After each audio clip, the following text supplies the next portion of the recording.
Hello, everyone. You're listening to the I Go with Ego podcast, bringing you guests with first-hand experience in studying abroad and seasoned personalities excelling in the workforce. We want you to own your journey and be the best you can be. Now presenting your host, Ego Kelly Ekakite. Hey fam, welcome back to the Go with Ego podcast, the number one podcast in study abroad where inspiration meets action. I'm your host Ego, and today I will be keeping it real. Simple, no filters, no pamphlet talk. We're talking about what it actually feels like to study abroad as an international student, especially studying in America here where I am, and of course in Europe, Portugal or Germany or France or other countries in Europe. Now, from the expectations to the culture shock, money stress, and those moments where you're like, why did I even come here in the first place? So whether you are thinking of traveling abroad soon, already packing your bags to travel abroad, or just curious what studying abroad truly is, then this episode is for you. So let's dive in real quick. Okay, let's start here. So why do so many of us want to study abroad? Let's be honest. I've talked to so many international students and prospective ones. It's not just about the degrees that they want to get. It's also about escaping unstable academic systems like, schools back home, or trying to get the global exposure, or wanting better opportunities, or even just peace of mind. Example, in America, you get flexible degrees, big campuses and access to all kinds of clubs, research, resources. In Europe, especially Germany, Portugal, Netherlands, you might even get low cost or even free tuition. But of course, you must read what the rules state. But let's be real. Nobody tells you what's waiting on the other side. The good, the weird, and of course the unexpected. So let's keep going. Now, before you even book that flight, there's the application stress. Now, in the US, it's like they want to know your whole life story.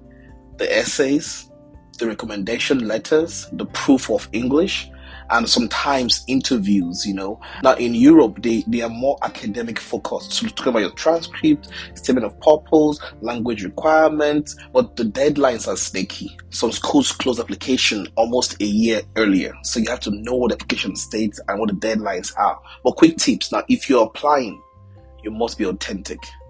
Don't just copy and paste or be generic in your statement of purpose.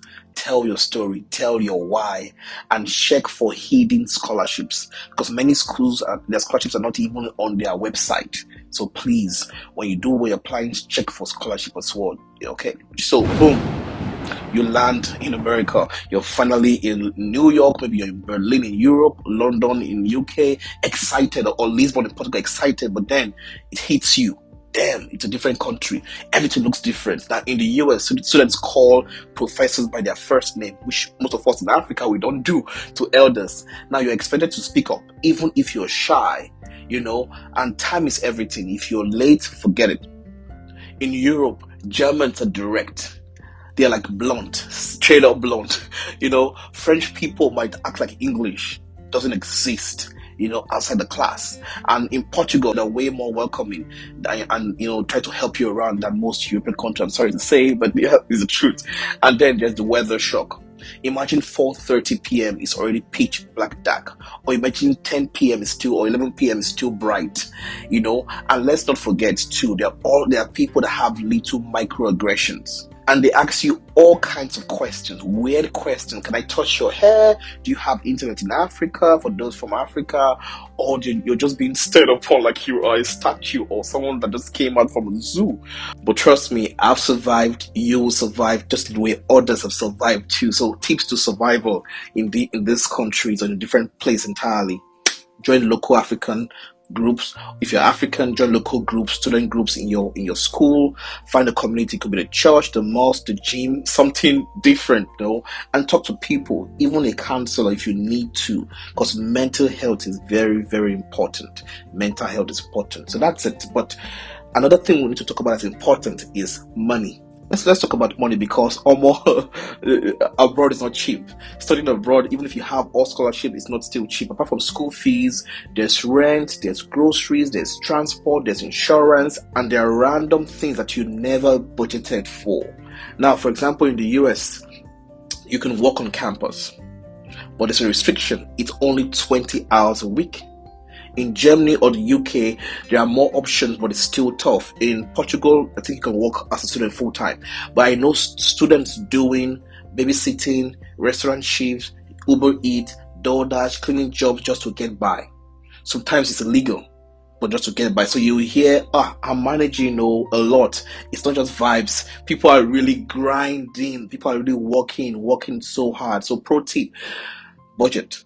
Even if it's just a Google sheet, list out the things that you want in a month and where your money goes to. And of course, talk to your people back home if you have sponsors. Agree on a realistic plan, because exchange rates are terrible. They are weird. Also, I would say this, a lot of students fall for scams. So beware of scams like fake apartments, fake job offers, fake agents. If it sounds too good to be true, you have to be careful then.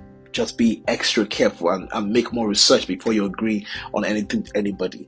Now, that's about the school, about life in school. There's also life after graduation.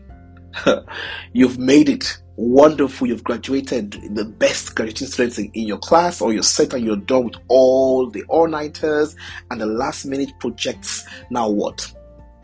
What's next? Now, in the US, you might have you might be eligible for OPT, especially if you're in STEM.